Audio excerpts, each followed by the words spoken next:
Hello, everyone. This is Rick, and welcome to Astral Club.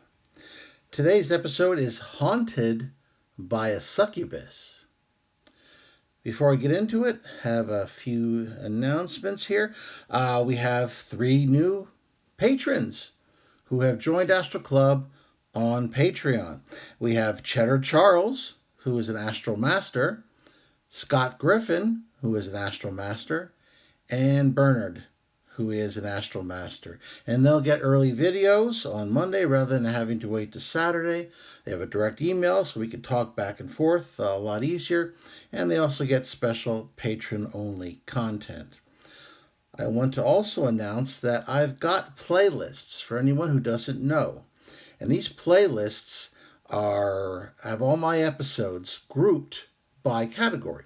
So there's time travel episodes, there's space and alien episodes, Q&A, Astral Guide School, and also all of the Astral Club episodes. So all of these links will be in the description, the Patreon, the playlists, and also, since this is a Halloween episode, I'm going to remind everyone of the first Halloween episode I did, which was Astral Forbidden Temple Demon. So I'll have that link to that video if you want to review that again, because 'tis the season to talk about demons. Okay. Now, I know last time I mentioned that I was going to go to Enceladus, which is an ice moon of Saturn, and that my angel had said he would take me there. Well, I contacted him, and unfortunately, he said he was handling an emergency and he couldn't accompany me at this point in time. So I just scrubbed that whole idea and I went back to my body. And as I was lying there trying to figure out what I was going to do, I remembered that it's going to be Halloween. So I want to continue this tradition of talking about some of my scarier astral projections for Halloween episodes. So I thought about it for a while and I decided to share with you my experience with Succubus. Now, keep in mind that I was 13 years old, which means I was in 7th grade here in the United States, and I believe that's year 8 in the UK. I'm not sure what it is in dog years, but there you go. So remember my age. Remember that as a 13-year-old healthy young man, I am supercharged with all kinds of hormones that I have no idea what to do with. And my game with the opposite sex at that age was, well, it was non existent. I was gameless. So I have all these hormones running around and didn't know what to do with it. So please try to keep all that in mind as you watch me make mistake after mistake here in this particular experience. And hopefully you'll forgive me, and especially you male Astral Club members, remember back to when you were 13 before you try judging me. Okay, so yes, I was astral projecting for a number of years at this stage of the game. And, you know, as a kid, flying around, looking for someone to play with, or just flying around, it was entertaining and you could go to different places. I like to go to the mountains sometimes and fly around there. But, you know, as I got older and certainly got into my teen years, I started getting other interests and being interested in the opposite sex for someone like myself. Well, I mean, it's not unheard of, certainly, and it happens all the time. So, obviously, I had this interest. And as I was projecting, I guess I was throwing out a lot of this sexual energy out there.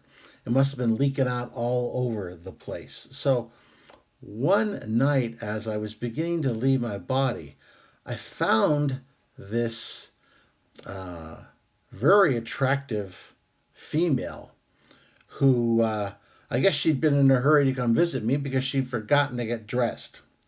So this female is, I mean, she looked to be around 25, let's say.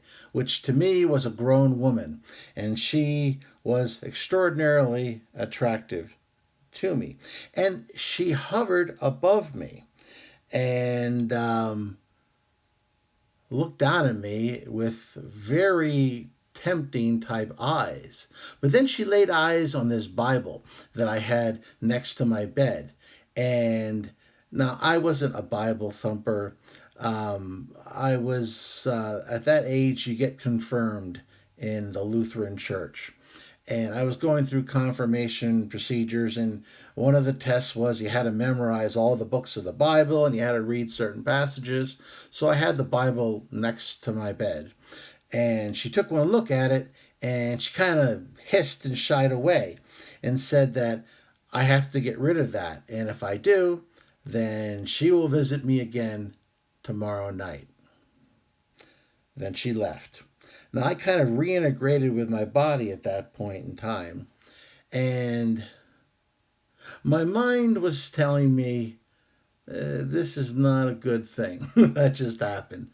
But there was other parts of me that were, well, let's just say, very captivated with what I had just experienced. So, against perhaps my better judgment, I took the Bible and put it in another room and eagerly awaited the next night. So, like clockwork, she showed up again the next night. And she was pleased that there was no Bible there. And once again, she was wearing nothing but an eager smile. She asked me if she could stay, and she asked me whether I could be hers. And I took one look at her and I said, oh, yes, definitely. And then she said, excellent, we have a pact. At that point in time, she gave me an experience that I had never imagined at 13 would be possible. She had talents that were unearthly. Let me put it to you that way, because we want to keep this very clean for YouTube. When we were done, I felt very tired. And she told me that I was very special, that as an astral projector, I was, quote, a prize for her. Not quite sure what I was supposed to make of that. I thought it was a very odd word, but okay, whatever. I was still in the afterglow.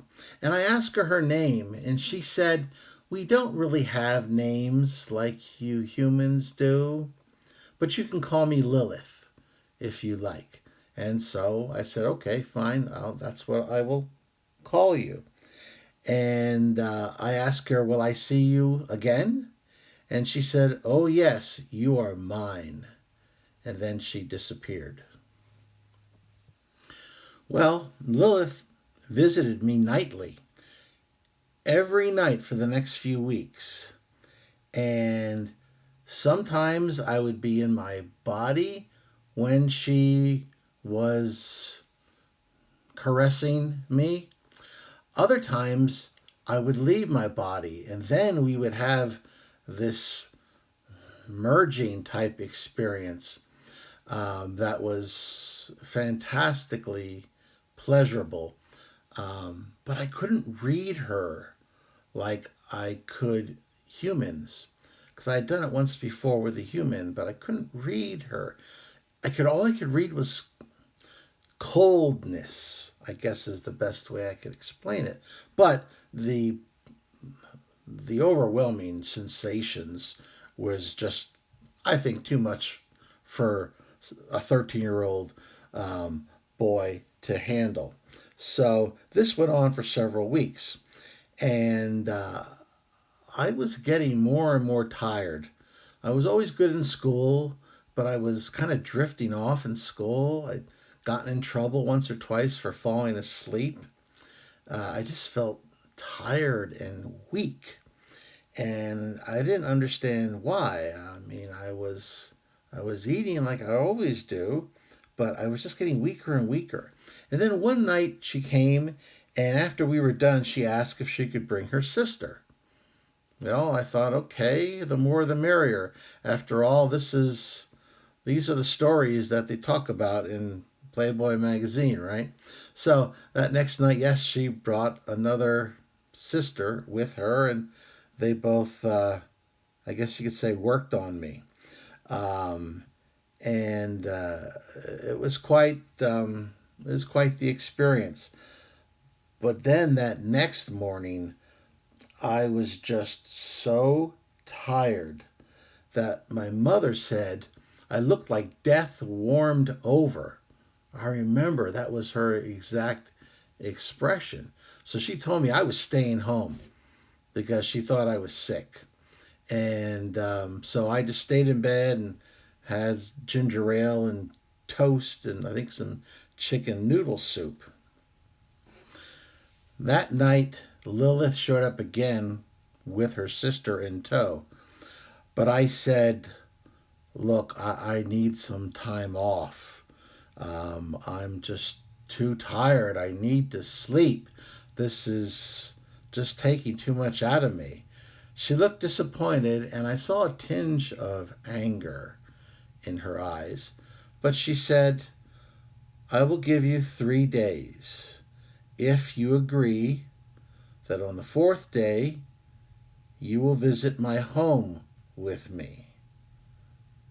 I agreed. I would have agreed to anything at that point in time just to get a few nights rest. That's just how depleted I was feeling. And I felt that I must be sick in some way and that if I could just get some rest, that I could be rejuvenated. So with that, she disappeared. Now I started getting a little suspicious here. I was a 13-year-old hormonally charged youth, but I wasn't a complete idiot. And I did have some experience, obviously, on the astral plane. I started figuring, this sounds too good to be true. So let me do some checking. So I went to my local library again, trying to figure out what to ask for.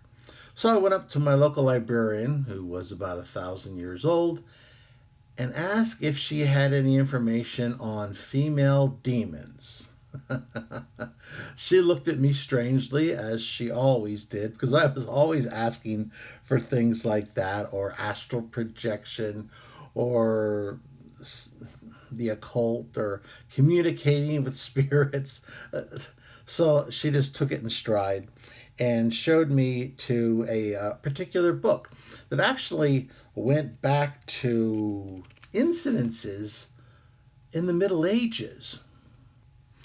Apparently, for well over 1,000 years of recorded history, and probably a lot further back than that, there were tales of the succubus, which was a demon in female form that would appear in your dreams to seduce men, usually through sexual activity.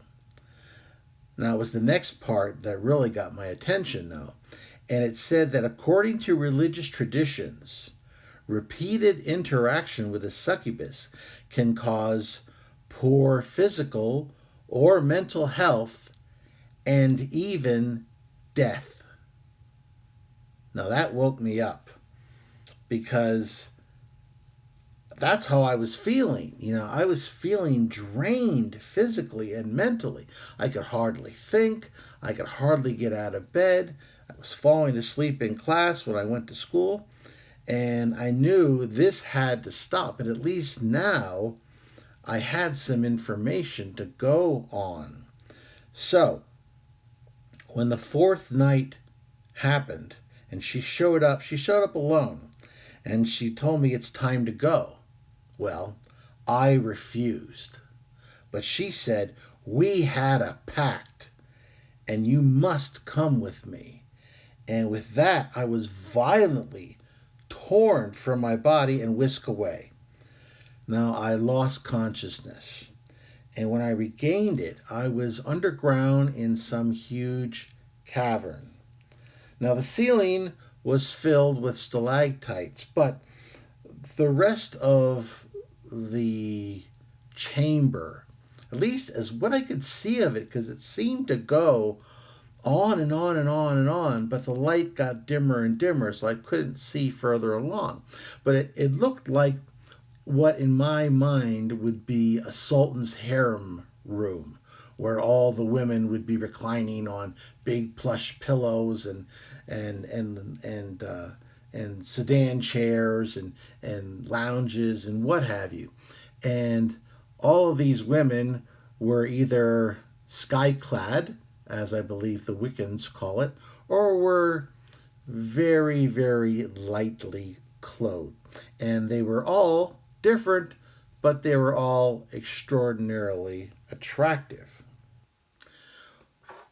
When we arrived, we were rushed by hundreds of these women, all asking what gift Lilith had brought them. She told them my name, which I knew was a bad thing, and she said that I was an astral projector.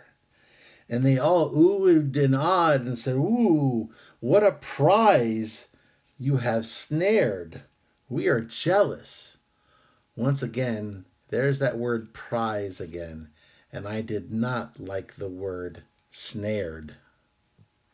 Now, I'm not going to lie to you and say that I wasn't at all moved by these attractive femme fatales. But I didn't like being treated like I was some winning hound in a dog show. And I was more than a little disconcerted by the hungry looks I was getting. I thought I knew now how a deer felt when surrounded by starving wolves. A plan suddenly came to me, and I said, "I have completed our pact. I am returning to my body now." And with that, I started fading away. But the last thing I heard was, "You are still mine," before I faded back and returned to my body. Well, I prepared myself for what I knew was coming the next night. And I'd done more research in the meantime, and I felt I was prepared. So when she arrived, she said, "That was very rude what you did last night. You are one of the first of living men to visit our plane. However, I'm prepared to forgive you." And then she stopped because she abruptly noticed that I had the Bible at the foot of my bed. And she reacted like a scalded cat and shrieked and moved away. She then screamed, "What is that effing thing doing here in our bedroom?" Well, I summoned all my 13-year-old courage and replied, "It is not our bedroom. It is my bedroom. And in the name of Jesus Christ, I revoke my invitation to you. I withdraw from any pacts as well. Depart immediately and never return." Well, a look of pure hate and frustration came over her face. I could tell she was fighting to stay with all of her will, but she was losing the battle. But as she faded away, she said, and I'll remember it to my dying day, "You will always be mine." Well, that's the end of that little story and experience of 13-year-old Rick with that succubus creature. And that affected me powerfully, and I think it made me a little bit more serious about what I was doing on the astral plane, and that I had to be a lot more careful than perhaps I had been in the past. Well, if you liked that experience of mine, please hit the like button, share it with those of like minds, and subscribe if you haven't done so already. If you have, ring that bell button. Leave your questions and comments. I love that stuff. And remember, I've got not only the Patreon link, but I've got those playlist links, and I've got that link to last year's Halloween episode, The Astral Forbidden Temple Demon, if you want to review that one once again. And as always, this is Rick. Happy Halloween, and I will see you on the astral plane.